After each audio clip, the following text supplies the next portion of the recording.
अगर अपने भविष्य को सुरक्षित करना है तो अपने आज को कुछ तकलीफ तो देनी पड़ेगी।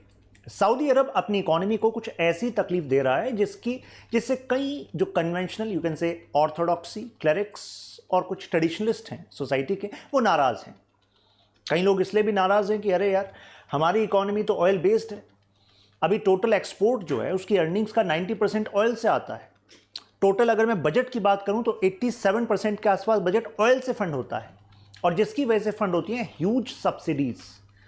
अब क्योंकि इतने बड़े प्रोजेक्ट पर सऊदी काम कर रहा है, नियोम प्रोजेक्ट जो अपने आप में यूनिक है, सक्सेसफुल हो गया तो बहुत बड़ी एडवांटेज रीजनल लेवल पे ही नहीं, ग्लोबल लेवल पर सऊदी को मिलने वाली है। लेकिन अगर फेल हो गया तो गड़बड़ियां भी होने वाली है। लेकिन देखिए, जब नेशन की बात आती है और डोमिनेंस की बात आती है, सिक्योरिटी की बात आती है, तो you have to take big bets. तो देखते हैं ये बेट में क्या क्या गड़बड़ी है, क्या ठीक है। नियोम, बेसिक से बात करूं तो नियो मतलब न्यू, और जो ये एम है ये मुस्तकबिल से बना है। मुस्तकबिल मतलब फ्यूचर, तो बिल्कुल सही शुरुआत। फ्यूचर को सिक्योर करना है तो भाई साहब आज को कुछ तकलीफ तो देनी पड़ेगी। ये नियोम प्रोजेक्ट जैसे आप सुनते हैं तो कई लोगों के दिमाग में आती है एक लाइन, जैसे कि अगर आप साउथ कोरिया के बारे में सोचते हैं, जापान के बारे में सोचते हैं, चाइना के बारे में सोचते हैं, दुबई के बारे में सोचते हैं, तो आपको बड़ी कुछ बिल्डिंग्स दिखती हैं। और कई जगह ये माना जाता है कि जो स्काई स्क्रेपर्स हैं, जो हाइट्स हैं उनकी, वो शो करती है कि आपने कितनी तरक्की कर ली। सऊदी कह रहा है हम बना रहे लाइन, एक है इसमें प्रोजेक्ट लाइन, ऐसे और भी प्रोजेक्ट हैं नियोम में। लाइन का मतलब है ये एक हॉरिजॉन्टल शहर होगा। वर्टिकल तो आपने सुना है कि वर्टिकल रह रहे हैं हम, हॉरिजॉन्टल, सेल्फ सस्टेनेबल, एक ऐसे एरिया में जहां पर 50 डिग्री सेल्सियस से ज्यादा टेम्परेचर आम है, लेकिन वहां पर ये रिन्यूएबल एनर्जी से कूल टेम्परेचर रहेगा। यही नहीं, इसके अलावा ये एशियन विंटर गेम्स कराना चाह रहे हैं, मतलब विंटर गेम्स कराना चाह रहे हैं वहां पर, और उसमें फिर स्कीइंग, मतलब लेस देन 0 डिग्री सेल्सियस पे ये टेम्परेचर बिल्ड करेंगे। लेकिन बात यह कि नियोम को केवल यह मत मानिए कि ये कुछ इंफ्रास्ट्रक्चर है। NEOM project is a segment of vision 2030 of MBS, जिसके थ्रू वो सऊदी की इकोनॉमी, सऊदी की पॉलिटी, सऊदी की सोसाइटी को चेंज करना चाहते हैं। सोसाइटी को चेंज, और यहीं से शुरू होता है फ्रिक्शन, यहीं से शुरू होता है कि यार सोसाइटी को चेंज करोगे आप, पॉलिटी को चेंज कर दोगे क्या? पॉलिटी को चेंज करने का मतलब है कि अल साउद डायनेस्टी वहां पर डेमोक्रेसी ला देगी? नहीं। पॉलिटी को चेंज करने का यहां पर मतलब यह है कि 65% लगभग जो यूथ है इस समय सऊदी का, वो यंग है, और उस यंग यूथ के पास है social media. They are well acquainted with the ideas of rights, जो अधिकार दूसरे देशों में मिलते हैं, जिस तरीके से दूसरे देशों की सरकार काम करती है, जहां पर रेस्पॉन्सिबिलिटी, अकाउंटेबिलिटी एसेंस होता है।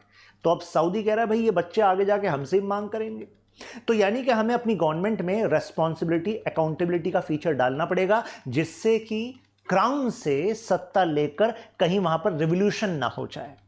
राइट? ये देखिए, ये प्रोजेक्ट्स हैं इस नियोम के अंदर। तो पहले हम नियोम पर बात कर लेते हैं, फिर इस नियोम प्रोजेक्ट के इश्यूज पे बात कर लेते हैं, फिर सऊदी की इकोनॉमी के ट्रांजिशन की हिस्ट्री को जानेंगे मैप के थ्रू, कैसे ऑयल फील्ड डिस्कवर हुए, क्या चल रहा था। फिर 2014 के शॉक पर जाएंगे, जिसके मतलब जो कहते हैं ना कि लाइफ में कुछ धक्के जब लगते हैं ना, जब एकदम से डाउनफॉल होता है लाइफ में, तो वो अपने आप में एक नई ओपनिंग लेकर आता है। तो कुछ ऐसा ही सऊदी के साथ हुआ सन 2014-2015 में, जहां पर एक मैकेंजी की रिपोर्ट आती है और सऊदी को कहती है, Saudi you have to turn yourself into a non oil based economy, नहीं तो ज़्यादा दिन तक चल नहीं पाएंगे। आसपास के जो डायनेमिक्स हैं आपके, वहाँ ऊपर जॉर्डन है, इधर इजिप्ट है, नीचे यमन है, उधर ईरान है, तो यहाँ पर जो इंस्टेबिलिटी वाली कंडीशन से दिक्कत पेश कर देगी। तो यहाँ पर ये जो प्रोजेक्ट है, तभी मैंने कहा इस प्रोजेक्ट को केवल एक शहर ना माने, ये प्रोजेक्ट अपने आप में एक बहुत मतलब गहन जियोपॉलिटिकल सिग्निफिकेंस रखता है। पहले ज़रा इस प्रोजेक्ट के अलग अलग पार्ट्स को समझ लेते हैं। पहले ये है वो लाइन, मतलब करीब 170 किलोमीटर की लाइन होगी, 34 किलोमीटर स्क्वायर के आसपास का एरिया कवर करेगी, और ये होगा आपका हॉरिजॉन्टल शहर। सऊदी का कहना है कि डिज़ाइन ऐसे कर रहे हैं कि हर एक नेबरहुड में 5 मिनट की दूरी पर आपको सब कुछ अवेलेबल होगा। एआई बेस्ड होगा। एआई बेस्ड का मतलब होता है, अब इस पे ये भी डर है कि अच्छा मतलब कि आप जो भी डेटा है लोगों का, जो सर्च करेंगे, जो भी यूज़ कर रहे होंगे, उस सब डेटा को आप रिकॉर्ड करेंगे, तभी तो आप प्रोएक्टिवली सारी सर्विसेज वहाँ पर पहुँचा पाएंगे।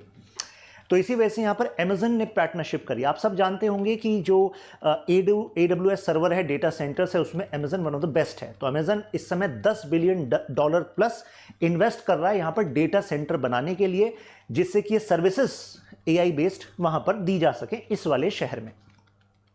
ये ऑक्सीजन है, ये एक्चुअली इंडस्ट्रियल कॉम्प्लेक्स बन रहा है। यहाँ पर कुछ पोर्ट्स बनेंगे, रेजिडेंशियल कॉम्प्लेक्सेस भी होंगे। मतलब ये इनका मानना है कि ये फ्यूचर की इंडस्ट्रीज को, इंडस्ट्रियल सेटअप्स को कैसा होना चाहिए वैसा सऊदी यहाँ पर बना रहा है। कुछ आपको कनेक्ट हो रहा है कि एक समय पर जो दुबई है उसके पास ऑयल बेस्ड रेवेन्यू था, मतलब ऑयल से ही उसने अपनी इकोनॉमी को ट्रांसफॉर्म किया। लेकिन वहाँ पर जो दुबई है उसने भी ये पहचान लिया था कि भाई हमें नॉन ऑयल बेस्ड इकोनॉमी बनना पड़ेगा, और उसके लिए उन्होंने इंफ्रास्ट्रक्चर और कुछ ऐसे प्रोजेक्ट्स में इन्वेस्ट किया जो प्रोजेक्ट्स दुनिया सोच नहीं सकती थी। Jumeirah beach etcetera, tourism industry, tax policy ऐसी कर दी कि आइए इन्वेस्ट कीजिए, टैक्स नेग्लिजिबल लगेगा। तो इसकी वजह से वो सेंटर ऑफ अट्रैक्शन बन पाया। सऊदी सेंटर ऑफ अट्रैक्शन क्यों नहीं बन पाया? क्योंकि सऊदी को, मतलब अगर हम 9/11 के टाइम से ही देख लें, जब USA पर अटैक हुआ था तो वहाँ पर जो ओसामा थे, ओसामा बिन लादेन को किसने नर्चर किया था? तो कहा जाता है उसमें भी जो सऊदी की, मतलब अल सऊद फैमिली है, they were having close connection. Plus जो वहाबीज हैं उसमें एक जो सेगमेंट है जो सपोर्ट करता है कहीं टेररिस्ट एक्टिविटीज़ को, फंडिंग कहाँ से आती रही है? सऊदी से आती रही है। तो सऊदी का ये कंजर्वेटिव स्टैंड, और इसकी वजह से कई जगह रेडिकल इस्लामिस्ट ग्रुप्स का बनना और वो फंडिंग का आरोप सऊदी पर लगते रहना, इसकी वजह से सऊदी जो है कोई डाइवर्सिफिकेशन की डेस्टिनेशन तो नहीं बन पाया। लेकिन हाँ भाई, क्योंकि दुनिया में सबसे बड़े सस्टेनेबल एक्सट्रैक्शन वाले ऑयल रिजर्व सऊदी के पास है, तो इस वजह से दुनिया को उसकी जरूरत पड़ती रही है। लेकिन दुनिया बदल रही है, अब दुनिया क्लीन एनर्जी पर फोकस करती जा रही है। तो भाई अगर आपकी जरूरत होगी कम तो आपका स्टेटस होगा कम। अभी तक कुछ चीज़ों को जो आंखें बंद कर लेता था US भी, बाकी नेशंस भी, अब वो आंखें बंद नहीं करेंगे। Now some other nations may be coming into more attacking mode for the gaps that you are doing. होता ना कि भाई दूसरे की कमियों को बहुत उभार कर बताया जाएगा अगर दूसरा उतना जरूरी नहीं रहेगा। तो जो क्राउन प्रिंस MBS है उनको भी ये बात पता है, और इसी वजह से वो फोकस कर रहे हैं ऐसे प्रोजेक्ट्स पर। ये देखिए ट्रोजाना, ये एक्चुअली माउंटेन टूरिज्म है, जो मैं आपको बता रहा कि एशियन विंटर गेम्स 2029 यहाँ पर कराने की इनकी मतलब प्लान है। सब जीरो टेम्परेचर रहेगा यहाँ, बताइए 50 डिग्री सेल्सियस से ऊपर temperature, but thanks to the technology they are developing it as a tourism hotspot. फिर ये मैग्ना है, ये एक्चुअली ये गल्फ ऑफ अकाबा में ही ये भी टूरिज्म का सेंटर ये डेवलप कर रहे हैं, फ्यूचरिस्टिक सस्टेनेबल रहेगा। ऐसे ये अपने आप में जैसे ये compete करना चाह रहे हैं यहाँ पर कुछ कैरिबियन आइलैंड से और कुछ मेडिटेरियन आइलैंड से, ऐसे कुछ टूरिस्ट हॉटस्पॉट्स यहाँ पर वो बनाना चाह रहे हैं। बस मुद्दा ये है कि सऊदी जो कि कमिटमेंट टू शरिया जाना जाता था, लेकिन वहाँ पर अगर आपको टूरिज्म को अट्रैक्ट करना है, वेस्टर्न टूरिज्म को अट्रैक्ट करना है, अदर टूरिज्म को अट्रैक्ट करना है, तो भाई साहब फिर तो आपको अल्कोहल को लेकर, कपड़ों को लेकर, इन सब को लेकर लिबरलाइज होना पड़ेगा। और जैसे आप लिबरलाइज करेंगे तो क्या सऊदी की जो सोसाइटी है वो इसके लिए एग्री करेगी? लेकिन MBS कहेंगे भाई चॉइस क्या है हमारे पास, करना तो पड़ेगा। अब इश्यूज क्या है? अभी एक BBC की डॉक्यूमेंट्री आई थी, तो उन्होंने कोट किया था एक रिपोर्ट को कि यहाँ पर जो ये जो ताबुक प्रोविंस है, मतलब ये समझ लीजिए ये सऊदी है, सऊदी में इस रीजन में तो है एनर्जी, यहाँ से एक्सट्रैक्ट होता है और एक्सपोर्ट होता है, और ये है ताबुक रीजन जहाँ पर ये नियोम प्रोजेक्ट बन रहा है। तो उसमें ये जो ट्राइब है, हुवैतित ट्राइब, इसको यहाँ से निकाला जा रहा है। भाई अगर डेवलपमेंट करना है तो जाहिर सी बात है जो यहाँ पर रह रहे इंडिजिनस लोग उनको निकाला जा रहा है। प्लस टेम्परेचर तो मैंने आपको बताया कि ये कितना सस्टेनेबल होगा फ्यूचर में, इस बात पर डिपेंड करता है। लेकिन सऊदी का कहना है टेंशन वाली बात नहीं है, रिन्यूएबल एनर्जी मतलब 95% जो डिपेंडेंस है वो रिन्यूएबल पर ही रहेगी, हम खुद ऑयल नहीं यूज़ करेंगे। सऊदी को पता है कि अगले 40 साल के आसपास का ऑयल उसके पास है, उसके बाद क्या। और अगर कभी भी आपको डोमिनेंस अपनी बनाकर रखनी होती है तो भाई आपको जो फ्यूचर के सोल्यूशन है उस पर काम करना पड़ता है। सर्वेलेंस का डर है, क्यों? क्योंकि नियोम प्रोजेक्ट अपने आप में यूनिक बता रहे हैं, कह रहे हैं दुनिया AI के बारे में सोच रही है, क्या एप्लीकेशन होगा। सऊदी कह रहा है हम बताएंगे कैसे पूरा का पूरा शहर AI पर रन करेगा। तो that is their vision. Security issues, अब देखिए ये रहा सऊदी, ये रहा यहाँ पर नियोम प्रोजेक्ट, ये लोकेशंस आपको दिखा दी। अब इसके जस्ट ऊपर है जॉर्डन और ये है आपका इजराइल। अभी हमें पता है कि ईरान और इजराइल के रिलेशंस, राइट, इधर इजिप्ट, यहाँ पर ये यमन, तो यमन की तरफ से ऑलरेडी अटैक होते रहते हैं, ये यमन पर करते रहते हैं और ये उन पर करते रहते हैं। तो ऐसे में अगर इतना ट्रबल्ड रीजन है तो जो इंटरनेशनल इन्वेस्टर्स हैं would they be agree to invest here? भाई उनको लगेगा कि भाई नीचे जो यमन है, हूथी रिबेल्स हैं, ये अटैक कर देंगे तो क्या होगा, इतना पैसा बर्बाद हो जाएगा। तो ये भी एक कॉन्फिडेंस सऊदी को देना जरूरी है दुनिया को, भाई उनको कैसे संभालोगे? क्योंकि अगर उनको सपोर्ट कर रहा है ईरान तो या तो सऊदी और ईरान की हो जाए रिलेशनशिप अच्छी। अब इसको जरा इस लिंक से समझिएगा, पिछले साल चाइना ने बीजिंग में सऊदी और ईरान की मीटिंग भी कराई। किस लिए कराई?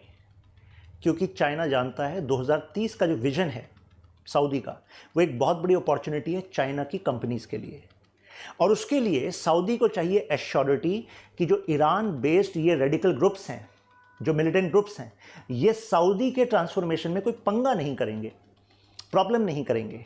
लेकिन उसके लिए भाई साहब प्रॉमिस भी तो चाहिए, और प्रॉमिस यूएसए करा नहीं सकता क्योंकि यूएसए और ईरान की तो भाई साहब दुश्मनी चल रही है। तो प्रॉमिस तो वो करा सकता है ना जिसके दोनों के साथ अच्छे रिलेशन हो, और वो कौन है? चाइना। तो इस बैकड्रॉप में भी देखिए कि यहां पर जियोपॉलिटिक्स में लिंक है। स्लगिश ग्रोथ, जैसे एक रिपोर्ट आई थी कि भाई आपने कहा कि द लाइन जो आप बना रहे हैं उसमें करीब 1.5 मिलियन लोग आपके रहेंगे, फिर नई रिपोर्ट आई कि नहीं यार इतने नहीं रह पाएंगे, करीब 300,000 के आसपास रह पाएंगे, प्लस डिले होता जा रहा है प्रोजेक्ट। भाई इतना बड़ा विजन है, मतलब एआई बेस्ड न्यू प्रोजेक्ट, एक अपने आप में ग्लास मतलब फैसेड में आप सब कुछ बिल्ड कर रहे हैं, तो टाइम तो लगेगा, प्लस वे तरीका। अब देखिए अगर सऊदी की पॉलिटिक्स को जानते हैं तो भाई क्राउन प्रिंस एक तरीके से ऑथोरिटेरियन फिगर है, तो काम कराने का तरीका भी क्या होगा? तो उन्होंने ऐसे लोगों को अपॉइंट किया है कि do it whatever you need to do, just do it, but I need results. और इसकी वजह से जो अभी मैंने बीबीसी की एक डॉक्यूमेंट्री की बात की थी, उसकी रिपोर्ट का कहना है करीब 21,000 के आसपास वर्कर्स तो अभी इसमें जिनकी डेथ हो चुकी है। और ये सऊदी लोग वाले लोग नहीं हैं, सऊदी अरब अपने लोगों को थोड़ा ना ऐसे रिस्की प्रोजेक्ट्स में ख़त्म कराएगा। ये लोग कौन हैं? ये साउथ एशियन इकोनॉमीज़ के लोग हैं, जैसे कि आपके बांग्लादेश के लोग हैं, इंडिया के लोग हैं, नेपाल के लोग हैं, जो काफ़ी डिफ़िकल्ट सर्कमस्टांसेस में 16-16 घंटे से ज़्यादा यहाँ पर काम कर रहे हैं। दूसरा इशू आता है भाई साहब पैसा कहाँ से आएगा? तो आप कहेंगे सर सऊदी के पास पैसे की कमी थोड़ी ना है। बिल्कुल आप ठीक कह रहे हैं, लेकिन यहाँ पर बात बिलियंस की नहीं है, बात ट्रिलियंस की है। तो सऊदी ने ऑलरेडी क्या रिस्क लिया? डिसइन्वेस्टमेंट करना शुरू कर दिया।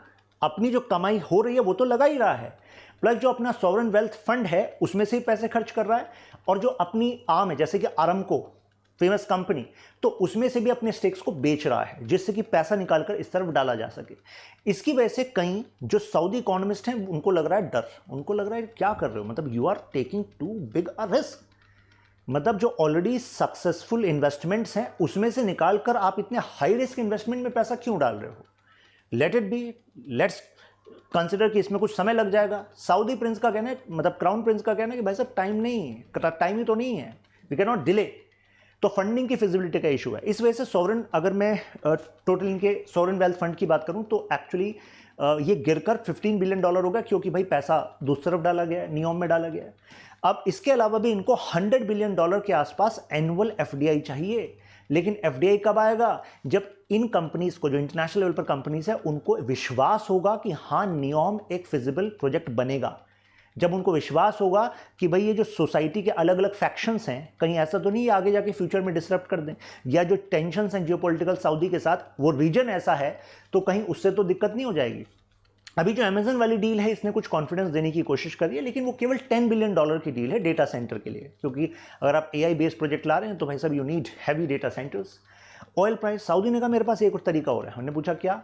सऊदी कह रहा है देखो हम ओपेक के साथ मिलकर ना अपनी प्रोडक्शन को गिरा देते हैं। तो आप कहेंगे ऑयल की प्रोडक्शन को गिरा देंगे तो कमाई तो कम हो जाएगी। सऊदी कह रहा है कमाई कम नहीं होती इससे, यहाँ पर कम काम करने से ज़्यादा पैसे कमाए जाते हैं। कैसे? अगर ऑयल प्रोडक्शन होगी कम तो इंटरनेशनल मार्केट में ऑयल की सप्लाई हुई कम, और अगर ऑयल की सप्लाई कम है और डिपेंडेंस बनी हुई है तो भाई साहब प्राइस बढ़ेंगे कि नहीं बढ़ेंगे? तो एक तरीके से ये सारे ओपेक नेशंस के साथ मिलकर, जिसमें रशिया भी इन्वॉल्व है, ये चाह रहा है कि ऑयल के प्राइस को बढ़ाया जाए, और बढ़ाने का तरीका क्या है कि अपनी प्रोडक्शन को कट कर दो सब मिलकर। ओपेक वाले नेशंस। लेकिन क्या ये स्ट्रेटजी काम आ पाई है? अभी काम नहीं आ पाई है, क्योंकि जितना इनको चाहिए पैसा उतना अभी इस प्राइस लेवल से भी नहीं आ पा रहा है। तो एक फाइनेंशियल वायबिलिटी के लिहाज से देखें तो अभी भी एक रिस्की अफेयर यहाँ पर दिख रहा है।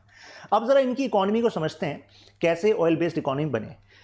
1938 से पहले का आप सऊदी देखेंगे तो लोकेशन तो है सऊदी के पास, उस लोकेशन पर ये जो ब्रिटेन, फ्रांस जैसे देश हैं, इन्होंने अपनी पॉलिटिक्स भी करी, जैसे world war first, world war second. अब वर्ल्ड वॉर सेकंड 1939 से स्टार्ट हुआ, वर्ल्ड वॉर फर्स्ट उस समय पर ये इसके ऊपर वाला जो रीजन था, जहाँ पर आज आप सीरिया देखते हैं, इज़राइल देखते हैं, यहाँ पर एक समय पर ओटोमन्स का राज था। अब ओटोमन्स को हराने के लिए जहाँ पर आप सऊदी देखते हैं, वहाँ के हशमाइट ट्राइब से कहा गया आप हमें साथ दो ना, ओटोमन्स को हम डिफीट करते हैं भाई, ये रीजन, इस रीजन पर आपकी डायनेस्टी बनवा देंगे, टेंशन वाली बात ही नहीं है। तो ये पॉलिटिक्स चल रही थी। लेकिन यहाँ पर ये जो मेजर रीजन था, ये तो डेजर्ट बेस्ड रीजन था। लेकिन यहाँ पर जो मक्का एंड मदीना है वो पायस लोकेशन है इस्लामिक लोगों के लिए, तो जो भी इस पर राज करेगा तो जाहिर सी बात है वो सेंटर तो रहेगा इस्लामिक फेथ वाले नेशंस के लिए। तो अगर हम टैक्टिकली देखें तो ये इसकी सिग्निफिकेंस थी। लेकिन 1938 में जैसी ऑयल की डिस्कवरी हुई, अब लगा कि अब तो चीज़ें बदलने लगेंगी भाई साहब। लेकिन ऑयल की डिस्कवरी होना काफ़ी नहीं होता, उसको एक्सट्रैक्ट करना पड़ेगा, you need technology, you need investment. क्या इनके पास वो था? इनके पास नहीं था। तो यूएस की कंपनी, ब्रिटेन की कंपनी कहने लगी यार टेंशन क्यों ले रहे हो, टेक्नोलॉजी इन्वेस्टमेंट हम है ना, कोई दिक्कत वाली बात ही नहीं है, आप हमारे साथ पार्टनर कर लो, हम जितना ऑयल निकालेंगे बेचेंगे तो उसमें से शेयर आपको दे दिया करेंगे, आप तो घर बैठे अमीर बनोगे। इन्होंने कहा ठीक है भाई ये कर लेते हैं। लेकिन 1939 से 45 तक हो गया वर्ल्ड वॉर 2, तो इस वजह से यहाँ पर कुछ किस्मत चमक नहीं पाई। लेकिन 1938 में ईस्टर्न वाले पार्ट में, इस वाले रीजन में ऑयल की डिस्कवरी हो गई थी। इसके बाद इन्होंने फर्दर एक्सप्लोरेशन करना स्टार्ट किया और इन्हें कई सारे ऑयल फील्ड इस रीजन में मिलने लग गए। फिर क्या था, 1970s 80s आते आते भाई साहब इकोनॉमी बूम हो गई और उसका इन्वेस्टमेंट फिर उन्होंने अपने सऊदी अरब में मॉडर्नाइजेशन इंफ्रास्ट्रक्चर पर कर दिया। फिर आया 2014 में हो गया ऑयल प्राइस ड्रॉप। अब सऊदी को लगा ये क्या हुआ है भाई, मतलब कि हम तो सोच रहे थे कि इससे पैसा बनता ही रहेगा, ये तो वाली बात हो गई कि हम प्रॉफिटेबिलिटी में ब्रेक इवन लाना मुश्किल हो गया। भाई प्रॉफिटेबिलिटी तब आएगी पहले ब्रेक इवन, कॉस्ट जितनी जा रही है उतना हमारा कॉस्ट नहीं निकल रही, तो यानी कि कुछ ना कुछ चेंज करना पड़ेगा। अब आप सोचो कि सर ये 2014 में ऐसा हुआ क्यों, 70% प्राइस ड्रॉप हो गया, बताओ। अब आप में से कुछ लोग सोच रहे हो कि सर 70% अगर इंटरनेशनल मार्केट में क्रूड ऑयल का प्राइस ड्रॉप हो गया था तो फिर तो यार 2014 की आपको याद होगी, उस समय पर आपको लग रहा था कि शायद पेट्रोल डीजल के भी दाम कम होने वाले हैं, कुछ याद आ रहा है? 35 रुपये लीटर पेट्रोल चाहिए कि नहीं चाहिए, राइट? तो मौका तो दिख रहा है आपको इंटरनेशनल रीजंस की वजह से कि भाई क्रूड ऑयल का अगर प्राइस कम हो गया तो उससे निकलने वाला जो पेट्रोल डीजल है भाई वो भी सस्ता होगा। लेकिन ऐसा हुआ नहीं, आपके लिए नहीं हुआ, इनके लिए मुश्किल हो गई। हमारे लिए क्यों नहीं हुआ? क्योंकि भाई गवर्नमेंट ने उस समय अपने प्यार से टैक्स बढ़ा दिए और वो ज़रूरी भी थे, क्योंकि जब टैक्स बढ़ाएंगे तो गवर्नमेंट के पास ज़्यादा पैसा आएगा, फिर गवर्नमेंट उस मौके का इस्तेमाल ज़्यादा पैसा कलेक्ट कर हमारे बजट में जो घाटा है उसको कम करेगी, प्लस हमारे डेवलपमेंट पर ज़्यादा खर्च कर पाएगी। ठीक है, ये लॉजिक था। खैर ये आया क्यों? एक तो यूएस ने ट्रांजिशन कर दिया शेल गैस की तरफ। बता दूं आपको, यूएस खुद क्रूड ऑयल भी प्रोड्यूस करता है और शेल गैस जो रॉक्स से निकलने वाली गैस है, फॉसिल फ्यूल है वो भी, उसका प्रोडक्शन उन्होंने बम्पर कर दिया। तो यूएस ने कहा सऊदी अब देखो हमें तो आपकी इतनी ज़रूरत है नहीं, ठीक है, और सऊदी जिसको आपकी ज़रूरत है ना, हम उनके साथ भी अपने रिलेशन स्ट्रॉन्ग कर रहे हैं with regard to oil and shale gas, तो शायद उनको भी आपकी इतनी ज़रूरत नहीं होगी और आपके कुछ साथियों को भी इतनी ज़रूरत नहीं होगी कि now USA is becoming a big player in this region. तो एक तो ये रीजन हुआ। दूसरा, ये जियोपॉलिटिकल कंसर्न थे। याद रखिए रशिया, क्रीमिया, ये वाला जो रीजन था, इस वाले रीजन में भी कुछ इनस्टेबिलिटी दिख रही थी और रशिया भी एक मेजर प्लेयर है भाई ऑयल सप्लाईज का।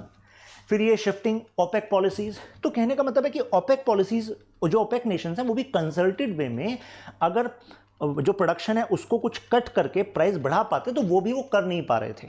तो इस कारण हमने देखा कि 70% के आसपास का प्राइस ड्रॉप हुआ। अब सऊदी को लग गया कि भाई अब ये हम एक बार तो झटका लग चुका है लेकिन दोबारा नहीं होने देंगे, यानी कि ऑयल की डिपेंडेंस को कम करना होगा। 2015 में रिपोर्ट आई मैकेंजी की, उसने कहा कि आपको नॉन ऑयल बेस्ड इकोनॉमी बनना है और अगर आप नॉन ऑयल बेस्ड इकोनॉमी बन गए, you have to take these kind of you can say initiatives. Policy level पे, सोसाइटी लेवल पे भी कुछ चीज़ें करनी होंगी और तब जाकर ये समझिएगा कि अगर आप नॉन ऑयल बेस्ड बन गए तो आपकी लोकेशन इतनी इंपॉर्टेंट है। अपनी शक्ति को पहचानो सऊदी। इधर आपके इस साइड अफ्रीका, इधर एशिया, एशिया का other region South East Asia, South Asia, ऊपर आपके साइड में फिर मिडिल ईस्ट का अदर पार्ट, फिर यूरोप। तो भाई साहब you are on strategic location. आपका मेजर जो ट्रेड है दुनिया का जो हो रहा है मेडिटेरियन के थ्रू, वो आपके पास से होकर जा रहा है। तो आपको तो अपनी इकोनॉमी को डाइवर्सिफाई करना चाहिए, और डाइवर्सिफाई करा तो आप करंट जीडीपी को डबल कर पाएंगे। तो इस रिपोर्ट को एमबीएस नहीं पढ़ा। एमबीएस उस समय तो क्राउन प्रिंस थे, 2017 में फिर चेंज हुआ पावर, तो उन्होंने कहा ठीक है हम करेंगे। उस समय पर कुछ लोगों ने याद दिलाया कि यार इकोनॉमी, सोसाइटी, पॉलिटिक्स को चेंज करने की कोशिश ना इससे पहले ईरान ने भी की थी। 1960s में शाह रज़ा पहलवी, उन्होंने इकोनॉमी को चेंज किया, सोसाइटी को चेंज किया, विमेन राइट्स, मॉडर्नाइजेशन, वेस्ट के सपोर्ट से ये सब चीज़ें करनी स्टार्ट करी। ईरान को मॉडर्नाइज कर रहे थे, लेकिन इसमें एक बड़ा फ़ायदा वेस्ट का भी ऑब्वियसली हो रहा था। वो ईरान के ऑयल रिसोर्सेज से बड़ी कमाई कर रहे थे। जब ये चल रहा था 1979 में जनता ने ही कर दिया रिवोल्यूशन, इस्लामिक रिवोल्यूशन। अयतुल्ला खमैनी एक बड़ी फिगर निकल कर आए। तो उसके बाद तो शाह रज़ा पहलवी की तो भाई साहब निकलना पड़ा वहाँ से, फिर फाइनली कैंसर से उनकी डेथ हो गई। और ऐसा ही कुछ सऊदी में भी एक बार हो चुका है। 1960s में ही, लेट 1960s में किंग फैजल, मैं क्राउन प्रिंस के फादर की बात नहीं कर रहा, किंग अब्दुल, फैजल की बात कर रहा हूँ। तो फैजल के टाइम पर हुआ, लेकिन बाद में उनका असैसिनेशन हो गया। तो कहने का मतलब ये है कि जब भी कोई बड़े बदलाव की बात करता है तो तकलीफ होनी तय है, और जिनको हो रही है आपसे तकलीफ, उनसे आपकी जान को खतरा है। तो कहने का मतलब है ये जो एंगल है, इसको क्राउन प्रिंस एमबीएस ने भी देख लिया होगा कि भाई मैं बड़े बदलाव की बात कर रहा हूं, तो जाहिर सी बात है there will be certain people in clergy who will be against me. लेकिन जैसे ही उन्होंने पावर को संभाला था, तो सबसे पहले उन्होंने क्लर्गी को ही साइडलाइन करा था, मैनेज किया था कि भाई Saudi needs this change and we need to have this change, non oil based economy. अब रियलिटी चेक करते हैं कि भाई साहब जो 2030 का विजन बता रहे हो, ठीक है, इट्स नॉट जस्ट अबाउट नियम, नियम तो उसका एक बहुत बड़ा पिलर है। 2030 मैंने क्या कहा, society, economy, polity, shift oil based economy से आपको शिफ्ट करना पड़ेगा। लेकिन शिफ्ट करेंगे कैसे, किस सेक्टर में करेंगे? तो अब मैकेंजी की रिपोर्ट ने एमबीएस को जो कन्वे किया, कहा कि आपका ह्यूज स्कोप है टूरिज्म का। तो शुरुआत में कहा गया टूरिज्म, भाई साहब हम यहाँ पर हज के लिए जब बुलाते हैं ना, तो उसमें भी लिमिट्स होती हैं। आप कह रहे हो कि non Muslim population from world over is going to come to Saudi, how Saudi is going to handle this pressure? तो ऐसे में फिर कुछ कंसल्टेंट्स हायर किए गए इंटरनेशनल लेवल के। उन्होंने कहा कि सर देखिए, जो मुस्लिम पॉपुलेशन हज के लिए आती है वो डिफरेंट है, हम नई डेस्टिनेशंस तैयार करेंगे जो पॉपुलेशन केवल इन डेस्टिनेशंस पर आएगी। अब कुछ कनेक्ट हो रहा है आपको? इसी वजह से ये जो डेस्टिनेशंस हैं जो आपको तबुक प्रोविंस में बन रही हैं, these are going to be distinct from Riyadh, right? तो ऐसा हो सकता है कि सऊदी अपने आप में एक दो तरीके से रहे, मतलब कंजर्वेटिव अप्रोच इतनी जल्दी नहीं जाएगी सोसाइटी की, लेकिन उस सोसाइटी की खुद की ज़रूरतों को, उनके फ्यूचर को सिक्योर करने के लिए अगर सऊदी के एक पार्ट में वो ओपननेस कर दें एंड दूसरा पार्ट अलग रहे, तो कुछ हद तक वहाँ पे एक वायबिलिटी लाई जा सकती है। हालांकि सऊदी का कहना था यार टूरिज्म के अलावा पहले कुछ और बताओ। तो कहा कि सर आप आईटी सेक्टर, मैन्युफैक्चरिंग सेक्टर, इन सब में भी आ सकते हैं। लेकिन फिर वही बात, भाई मैन्युफैक्चरिंग सेक्टर में किस में? मेटल, मेटलर्जी, आपने माइनिंग कर ली, लेकिन उसके बाद फिर मैन्युफैक्चरिंग में कैसे? Temperature levels are so high. तो कहा गया कि यानी कि आपको सबसे पहले तो इस टेम्परेचर को सोल्यूशन करने के लिए आपको रिन्यूएबल एनर्जी बेस्ड कुछ सिटीज़ बनानी पड़ेंगी, टेम्परेचर एटसेट्रा ये सब मैनेज करना पड़ेगा, और आपको हाई टेक यानी कि जो दुनिया को जिस चीज़ की दरकार है, जैसे कि AI, data analytics, IT based services, आपको इन इंडस्ट्रीज़ में जाना चाहिए।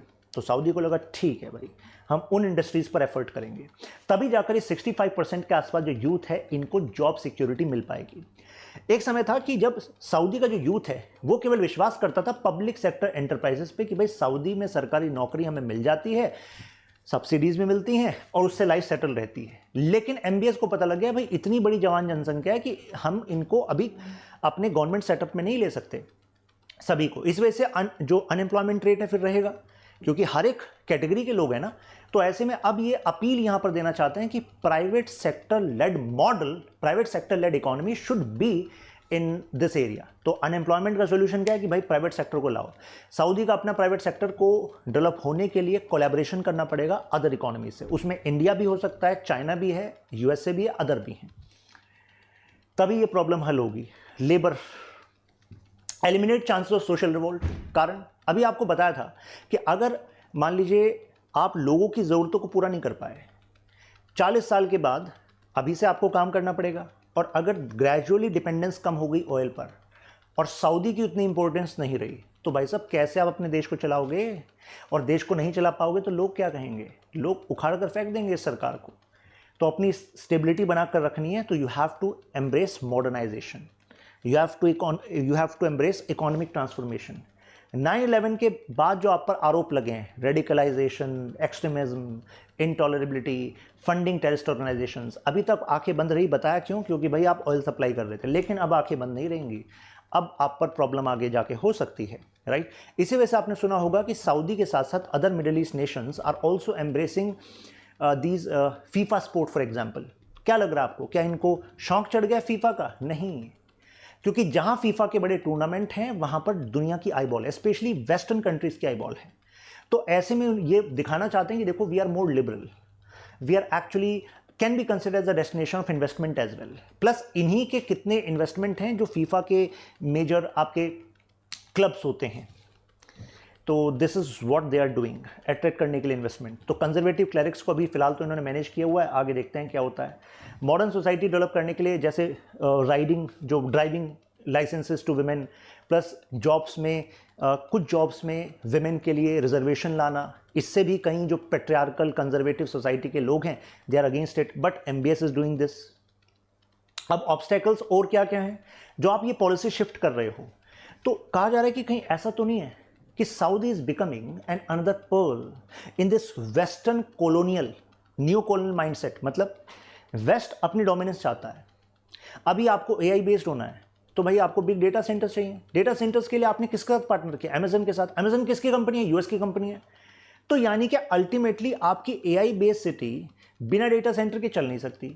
डेटा सेंटर चलाने के लिए आपको हेफ्टी फीस अमेजन को देनी पड़ेगी। अमेजन है यूएस की कंपनी, तो प्रॉफिट शेयर जाएगा कहां? यूएस में जाएगा। आपके खुद के पास क्या इतनी मॉडर्न सिटी बनाने के लिए क्या टैलेंटेड लोग हैं? क्या आपने अपने एजुकेशन सिस्टम को टेक्नोलॉजी, साइंस इस पर डेवलप कर पाए हैं? नहीं कर पाए। तो यानी कि आपको लोग भी किसके हायर करने पड़ेंगे? US, western nations, other nations hire करने पड़ेंगे। यानी कि उनकी कंपनीज ही कॉन्ट्रैक्ट लेंगी, आप अपने देश से पैसा उनको देते रहोगे। तो भाई साहब फ्यूचर में कहीं ऐसा ना हो कि आप एक डिपेंडेंसी बन जाएं इन वेस्टर्न यूरोपियन कंपनीज की to sustain this NEOM project. भाई ये एक बहुत बड़ा रिस्क है, राइट। तो यानी कि कहीं ऐसा तो नहीं है कि ये जरूरत तो है आपकी, लेकिन आपको ह्यूज फोकस करना चाहिए उन फंडामेंटल्स को स्ट्रांग करने के लिए, जिससे कि सऊदी के अपने लोग या सऊदी के आसपास के लोग, जिससे कि सऊदी की डोमिनेंस भी इस तरीके से बनी रहे उन पर, उनको यहां पर जॉब अपॉर्चुनिटीज मिल पाए, उनको आप ट्रेन कर पाए, ना कि कुछ वेस्ट की बड़ी कंपनीज उनकी डिपेंडेंस आप पर आ जाए। प्लस ये जो वहाबी सेक्ट अल सऊद है भाई, ये तो इनके खिलाफ है ही। देखते हैं क्या होता है। ये जो इनका बेसिक राइट्स की बात है, तो बेसिक राइट्स एमबीएस का ये सही फैसला है, क्योंकि बेसिक राइट्स की डिमांड ग्रेजुअली बढ़नी है। तो फिर ultimately they have to convey कि yes they are there to give, right. अभी एजुकेशन सिस्टम मैंने बताया इल इक्विप्ड है considering the change vision 2030 which you want. उसके लिए ह्यूज कैपिटल इन्फ्यूज करनी पड़ेगी, तब जाकर इनकी जॉब मार्केट रेडी होगी। प्लस अभी आप कुछ टाइम पहले ही ये पॉलिसी यूज कर रहे थे गन्स ओवर बटर। मतलब आप खाने पर फोकस नहीं कर रहे। आपके रीजन में जिनको आप अपने डोमिनेंस, अपने छत्र का पार्ट मानते हैं, वहां पर जो इकोनॉमी में टर्मोइल है, कुछ सेक्शंस में टर्मोइल है, वहां पर खाना पहुंचाना, रसद पहुंचाना, उस पर इशू वहां पर नहीं आप सपोर्ट कर पा रहे। लेकिन बहराइन में सुन्नी जो मोनार्की है उसको जो खतरा था, शिया डेमोक्रेटिक राइट्स के जो प्रोटेस्ट थे, तो आपने उसको दबाने के लिए बहराइन की सरकार को सपोर्ट किया। सीरिया में शिया सरकार जो बशर असद की है उसको गिराने के लिए आपने सपोर्ट किया, लेकिन अभी तक गिरा नहीं पाए। तो कुल मिलाकर बात यह कि जो आपकी रीजनल पॉलिटिक्स है, इसमें जो शिया सुन्नी के कॉन्फ्लिक्ट का एंगल है, अगर ये रहा तो मिडिल ईस्ट खुद शिया एंड सुन्नी में डिवाइडेड है। इराक खुद अलाइंड है। इराक आपके बिल्कुल पास में और इराक अलाइंड है ईरान के साथ। तो अगर ये जियोपॉलिटिकल चैलेंजेस, शिया सुन्नी सेगमेंटेशन आपके एरिया में चलता रहेगा तो कहां तक आप विजन 2030 कर पाएंगे। डिफेंस एक्सपेंडिचर आपने 2016 से लगातार बढ़ाया है, तो how you are going to do that. Kingdom जैसे बहराइन, इजिप्ट, यूएई, कतर, अब जैसे कतर पे एक टाइम पे ब्लॉकेड लगा दिया था, राइट। हालांकि अब तो नॉर्मलाइजेशन हो गया रिलेशनशिप का। तो पॉइंट हियर इज कि देखो, अगर आप किसी एक पावर के खिलाफ आप जाते हैं, चाहे वो यमन है, चाहे इराक में कुछ ग्रुप्स हैं, तो सीधा उसका अलाइनमेंट हो जाता है ईरान से। और ईरान और सऊदी में आपस में एक कन्फ्रंटेशन वाली रिलेशनशिप है, जिसमें ईरान अपने आप को प्रोजेक्ट करना चाहता है ट्रू मुस्लिम लीडर, मतलब true leader of Muslim world. तो इस कन्फ्रंटेशन का भाई साहब आपकी एक्सपेंडिचर पर, इकोनॉमी पर, हर जगह इंपैक्ट होगा। और अगर आपका ये विजन फेल हो गया तो क्या होगा। अगर ये नियोम प्रोजेक्ट और ये ट्रांसफॉर्मेशन फेल हुआ तो क्या है, what is at stake. At stake is political instability, यानी कि इस तरफ जाना कोई ऑप्शन नहीं है, रास्ता भी यही है। लेकिन इस रास्ते में अगर आप फेल हुए तो जो पॉपुलेशन है जिसको जॉब्स चाहिए उसमें अनरेस्ट फैल जाएगा। जो रेवेन्यू ग्रेजुअली डाउनफॉल होने लगेगा आप कुछ सालों में, तो आप लोगों से भी टैक्स वसूलेंगे, तो उससे भी एक अनरेस्ट आएगा। कुछ इंडस्ट्री जो आपके यहाँ पर हैं वो हो सकता है वो भी शिफ्ट करने की कोशिश करें, राइट। तो ये प्रॉब्लम्स आपके यहाँ पर आने लगेंगी। इससे एक तरीके से सोशो पॉलिटिकल क्राइसिस सऊदी में होने के चांसेस हैं, अगर ये विजन 2030 या ये नियोम प्रोजेक्ट ये सक्सेसफुल नहीं हुआ। अगर ये सक्सेसफुल हो जाता है तो फिर तो भाई साहब सऊदी जो है सेंटर ऑफ अट्रैक्शन ही नहीं होगा, सेंटर ऑफ इन्वेस्टमेंट होगा मिडिल ईस्ट का और दुनिया के कई देशों का, ठीक है। तो कंक्लूजन ये है कि सऊदी यहाँ है अभी, अब यहाँ से यहाँ ये पहुँचना चाह रहा है। तो जीडीपी लगभग डबल हो सकती है, right. Sustainable energy, clean technology में मेजर इन्वेस्टर सऊदी हो सकता है। इससे इतना पैसा बना सकता है कि कई जो क्लीन टेक्नोलॉजी के प्रोजेक्ट्स होंगे दुनिया में, उन कंपनीज का मेजर इन्वेस्टर सऊदी हो सकता है। अब मुद्दा ये है कि सऊदी अपने आप का जो मॉडर्नाइजेशन शो कर रहा है, कुछ लिबर्टी शो कर रहा है, राइट्स की बात कर रहा है, अकाउंटेबिलिटी, रेस्पॉन्सिबिलिटी की बात कर रहा है, कहीं ऐसा तो नहीं है ये केवल इन्वेस्टमेंट को अट्रैक्ट करने के लिए कर रहा है, लेकिन इसमें कुछ रियल, कुछ यू कैन से इंटेंशन ऐसी नहीं है मॉडर्नाइजेशन की। ये भी हो सकता है, पता कब चलेगा ये तो टाइम ही बताएगा, जब ये हो जाएगा, सक्सेस हो या फेलियर हो। आई थिंक अभी आपको एक क्लैरिटी मिल गई होगी। आप मेरे साथ यहां पर कनेक्ट कर सकते हैं। शशांक त्यागी फोरिया, अभी क्वेश्चन देखिए, discuss the need and challenges to vision 2030 of Saudi Arabia, should India also work on such projects. क्या भारत को भी ऐसे नेक्स्ट लेवल प्रोजेक्ट पर अभी से सोचना चाहिए, क्योंकि जब तक सोचेंगे नहीं तो करेंगे नहीं, राइट। और अगर करेंगे नहीं तो कोई और इतने बड़े मार्केट स्पेस का, इतनी बड़ी अपॉर्चुनिटी का फ़ायदा ले लेगा, राइट। हमारे अपने चैलेंजेस हैं, but we have to think on this, right. दुनिया में कोई भी बड़ी ताकत तभी बनी है जब उसने कुछ बड़ा फैसला लिया है, कुछ रिस्क लिए हैं, राइट। और इंडिया पर भी वो डेमोग्राफिक विंडो है ना, 2045 तक सबसे जवान जनसंख्या, तो अगर वो मिस हो गई हमसे, उसमें हम कुछ बड़ा नहीं कर पाए, तो it is going to be a lost opportunity.